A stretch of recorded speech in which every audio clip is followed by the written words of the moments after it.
Halo teman-teman, selamat datang di podcast perdana kami yang bertema Nugas Sambil Bercerita. Nah, kita kedatangan tamu istimewa nih dari mahasiswa Universitas Pendidikan Ganesha.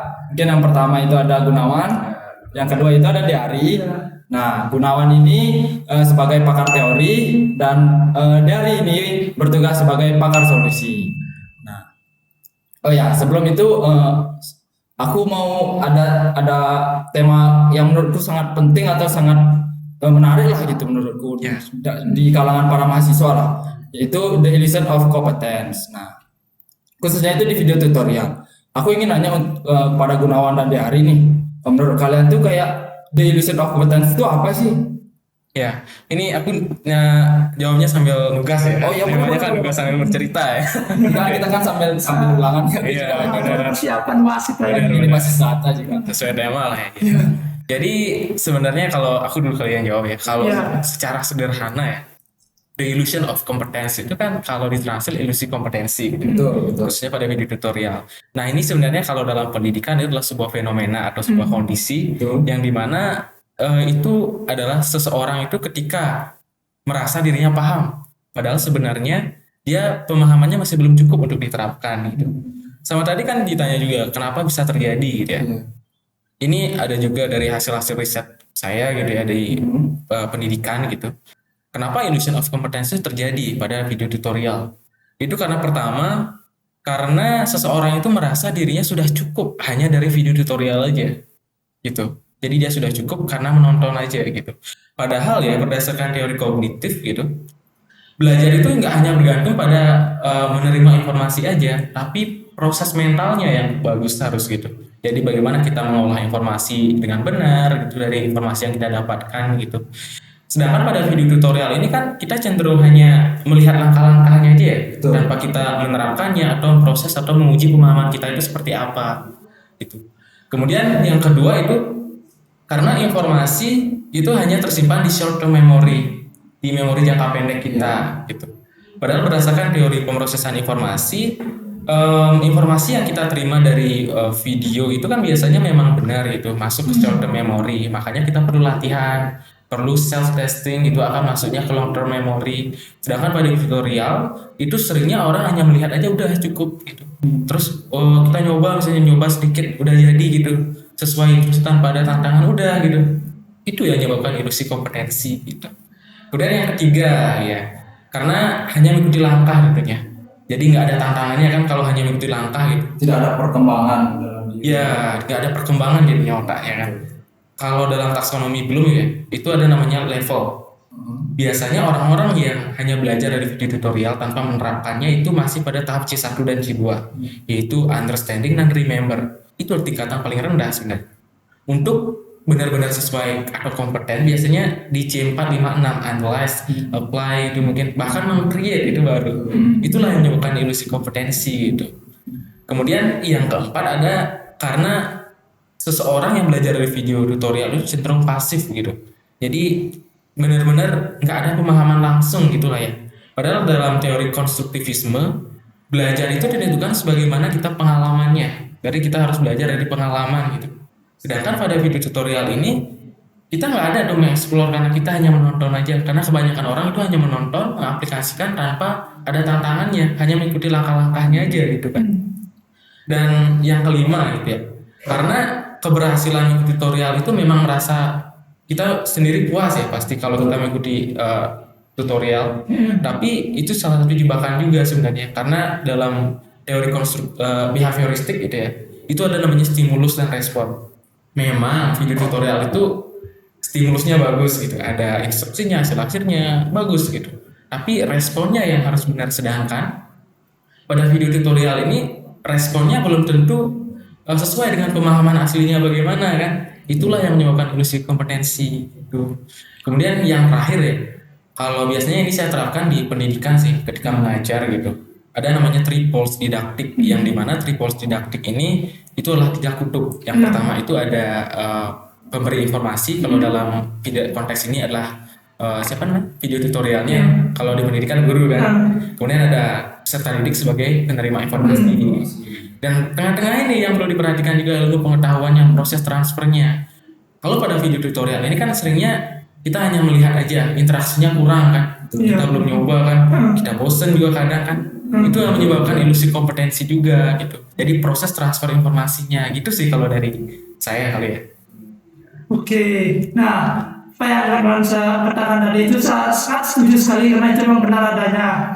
Nah, jadi kemampuan metakognisi itu sangatlah penting tentunya juga bagi kita ya khususnya karena kita jadinya bisa menilai diri kita sendiri seberapa jauh sih kita telah paham terkait materi atau video tutorial yang kita pelajari itu.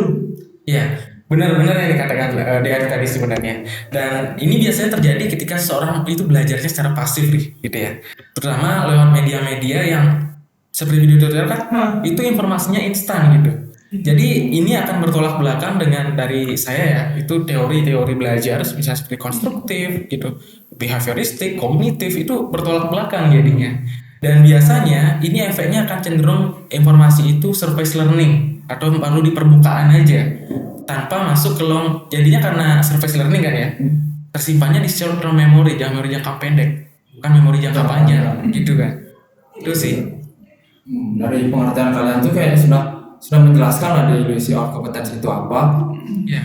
Nah, ada pertanyaan lagi. Kayaknya kayak kira dampaknya itu apa sih buat kita tuh sebagai pelajar mahasiswa itu loh dalam perkuliahan. Ini benar sih dampak ya. Kalau dampaknya itu sebenarnya nanti munculnya biasanya di akhir tuh. Ya, dampaknya itu nanti akan ada kesenjangan antara kemampuan yang kita sadari dengan kemampuan yang sebenarnya kita miliki gitu. Jadi kalau saya beri aspek secara kognitif ya, contohnya misalnya ada mahasiswa yang sering sekali belajar dari video tutorial, cara membuat aplikasi lah atau apalah, tapi ketika dia benar-benar membuat proyek yang nyata gitu, dia kesulitan. Nah, mengapa itu bisa terjadi gitu? Dalam teori konstruktivisme itu menjelaskan bahwa belajar itu kita nggak cukup hanya tahu aja, tapi harus aktif mengeksplorasi pengalaman, jadi harus ada tantangannya. Dan dalam 4 pilar pendidikan, kalian tahu nggak 4 pilar pendidikan kan ya? Yang kayak learning to do, gitu ya, learning to know, learning to do, learning to be, learning to live together gitu kan. Nah, kita nggak dituntut untuk learning to know aja, tapi kita dituntut juga untuk learning to do, bagaimana kita menerapkan apa yang telah kita pelajari gitu. Ya, betul sekali itu. Nah, selain itu juga saya diri yang keliru atau yang berlebihan itu juga menyebabkan dampak juga pada diri kita sendiri karena jika kita percaya dirinya terlalu berlebihan, kita itu merasa telah paham padahal kenyataannya tidak paham, ternyata kita masih belum paham ya. Nah, karena merasa sudah paham itulah kita jadinya ada kesalahan pada pengelolaan waktu atau salah mengalokasikan waktu misalnya. Karena kita telah merasa berkembang padahal aslinya kita masih jalan di tempat sehingga kita tidak mempelajari lagi materi atau tutorial tersebut. Ya, benar. Kalau yang berlebihan itu kan pasti tidak baik ya. Mungkin uang berlebihan kalau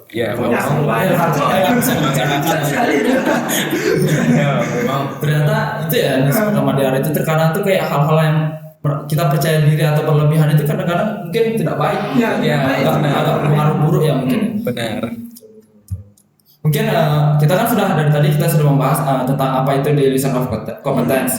Nah, kita mungkin akan masuk ke ranah yang lebih spesifik itu menurut kalian berdua nih. Solusi seperti apa sih yang bisa dilakukan untuk kita agar tidak terus terjebak dalam delusion of competence ini, apalagi di dalam kita menggunakan banyak-banyak di media sosial tentang itulah video tutorial jangka pendek, video tutorial yang atau konten-konten singkat lah yang bertebaran di media sosial. Mungkin di hari yang jawab aja ya. Nah, dari saya sendiri ya, kuncinya itu adalah mengubah posisi kita yang seawalnya dari penonton yang tentunya itu pasif ya, jadi pelaku supaya kita aktif. Nah, ini juga sejalan dengan pendekatan SCL atau student centered learning yang seperti kita ketahui. Nah, di mana peserta didik itu posisinya harus aktif membangun pengetahuannya sendiri. Nah, secara praktis kita dapat melakukan beberapa hal, yaitu yang pertama kita dapat melakukan self testing, di mana kita menguji kembali diri kita sendiri tanpa melihat catatan yang telah kita sediakan sebelumnya. Yang kedua, kita dapat menerangkan kembali materi yang kita saksikan di tutorial tadi kepada teman-teman kita, untuk yang belum tahu ya khususnya. Dan kalau kita masih mengalami kesulitan misalnya menjelaskan materi tersebut, nah disitulah letak kekurangan kita, di sela letak pemahaman kita masih sampai di sana saja. Nah, jadi solusinya itu bukan hanya menambah waktu dalam melihat tutorial saja, tetapi memberikan lebih banyak waktu untuk melakukan praktik secara nyata, membuat sesuatu, serta menerapkan konsep yang kita pelajari sebelumnya. Nah, mungkin dari saya sih begitu ya. Siapa tahu Gunawan ada tambahan? Boleh apa tambahin? Aku mah benar-benar setuju sih yang dia katakan. Dan ada kaitannya juga dengan teori belajar. Salah satunya konstruktivisme. Benar tadi yang dikatakan De Ari tadi bahwa berdasarkan teori konstruktivisme gitu, memang benar kita tidak cukup hanya belajar dari video tutorial aja atau dari melihat aja, tapi kita harus benar-benar menerapkannya, harus benar-benar mengaplikasikan apa yang telah kita pelajari, gitu.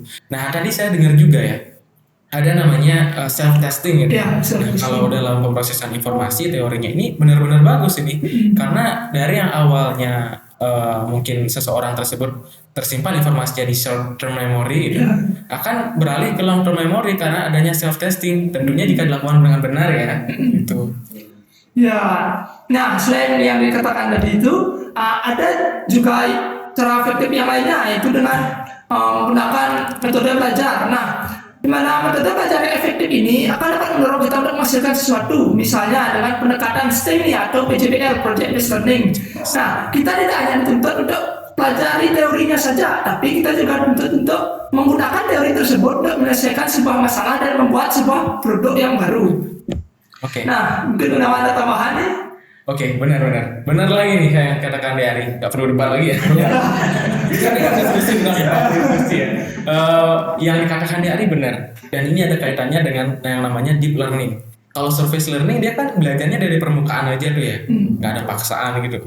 Coba kalau kita terapkan STEM itu kan science, teknologi, engineering gitu kan ya, art dan juga matematika. Itu kan harus ada interaksi, harus ada gimana ya bilangnya, integrasi ya.